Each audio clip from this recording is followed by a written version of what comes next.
வணக்கம். ஓம் நம சிவாய் வாழ்க. நாதான் தாழ்வாழ்க. இமைப்பொழுதும் இன்னெஞ்சில் நீங்காதான் தாழ்வாழ்க. இன்னைக்கு இந்த தீட்டுங்கிற ஒரு தலைப்பில் பேசலான் இருக்கிறேன்.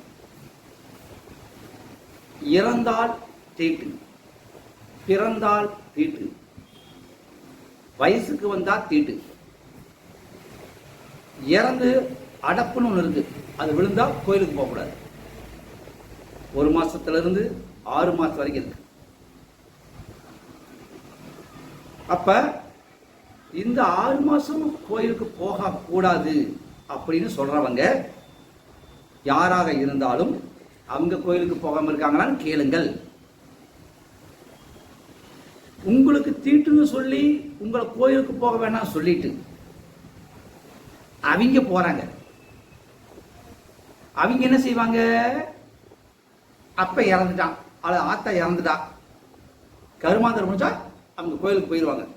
பட்டையும் போட்டு கொட்டையும் போட்டு கோயிலுக்கு போயிடுவாங்க. ஏன்னா சாப்பாட்டுக்கு வழி வேணும். ஆனா நீங்க உங்க அப்பனோ ஆத்தாலோ யாரும் இறந்தா உங்களுக்கு கோயிலுக்கு போக கூடாது, அடப்பு விழுந்துருச்சு, 6 மாசம் கோயிலுக்கு போகாத, 1 வருஷம் மலை ஏறாத அப்படின்னு சொல்றாங்கல்ல. இதை நீங்க நம்புறீங்க, நம்பிட்டு இருக்கிறீங்க, இவ்வளவு காலம் நம்பிதான் இருக்கிறீங்க. இந்த நம்பிக்கையால் நீங்க அடைஞ்ச நன்மை என்ன? என்னுடைய கேள்வி. கோயிலுக்கு போக வேண்டாம் அப்படின்னு எந்த ஒரு சித்தர்கள் நூலையும் சொல்ல கிடையாது. எந்த ஒரு சித்தர்கள் நூலும் சொல்ல கிடையாது. இது பஞ்சாங்கத்தில் இடைச்செருகளாக செருக்கி உள்ளவிட்டு நோட்டப்பட்டது. அப்ப இறந்தா தீட்டுனா, பிறந்தா தீட்டுனா, வயசுக்கு வந்தா தீட்டுனா, அப்ப என்னதான் தீட்டு இல்ல? ஒரு பெண் வயிற்றில் யோனி வழியாக பிறக்கும் அனைவரும் அந்த தீட்டுல தான் உருவாகிறான். அந்த மாத விளக்கு நின்னாதான் குழந்தை உருவாகும். அப்பவே உனக்கு தீட்டு வந்து, உங்க உடம்பே தீட்டு தானே, அப்புறம் உங்களுக்கு தனியா தீட்டு? கேளுங்களேன்.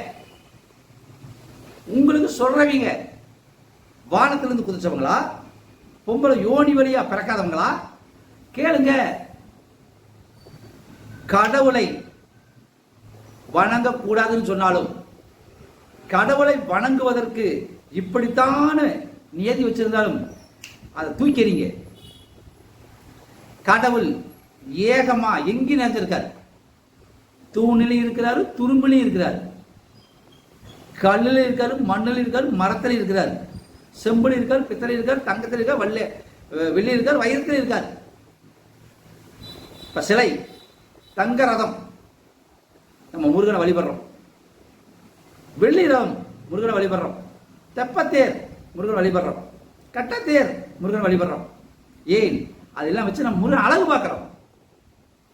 அந்த அழகு பார்க்கிற சமயத்துல உங்க அப்பா ஆத்தா இறந்துட்டாங்கன்னு சொல்லிட்டு நீங்க போய் இதை பார்க்காம இருந்தீங்கன்னா உங்க கண்ணு சுகம் கிடைக்குமா?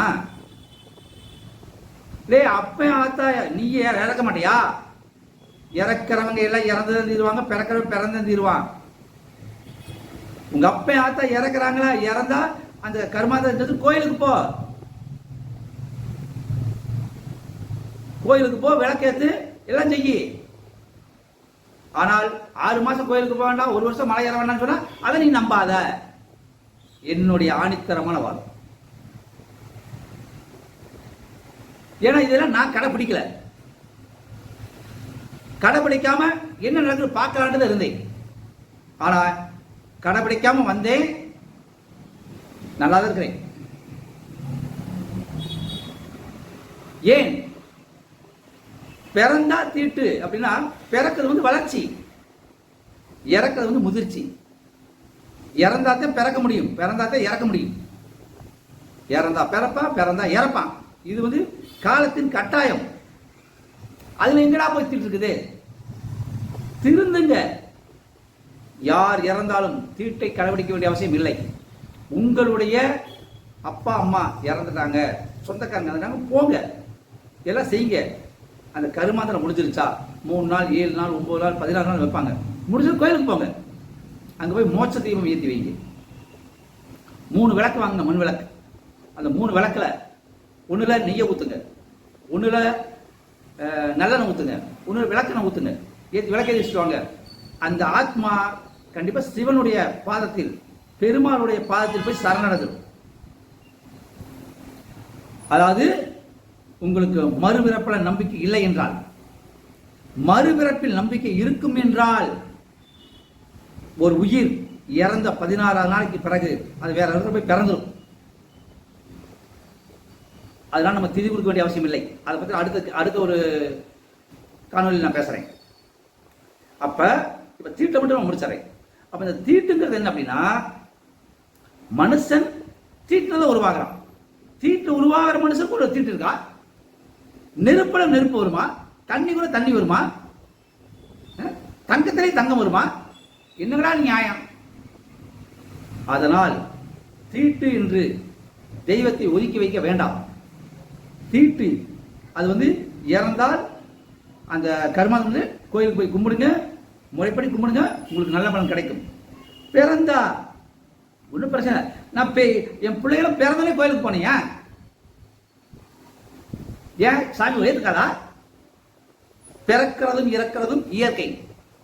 கடவுளை கும்பிட வேணாம்னு சொல்ற அது செயற்கை. கடவுளை நீ எப்ப வேணாலும் கும்பிடலாம். தீட்டுன்னு சொல்லி கடவுளை ஒதுக்கி வைக்க வேண்டாம்.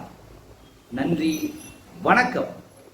இதை பத்தி உங்களுக்கு டவுட் இருந்தா கமெண்ட்ஸ்ல வாங்க, கேளுங்க, நான் பதில் சொல்றேன் நேரம் இருக்கிறப்ப. நன்றி, வணக்கம்.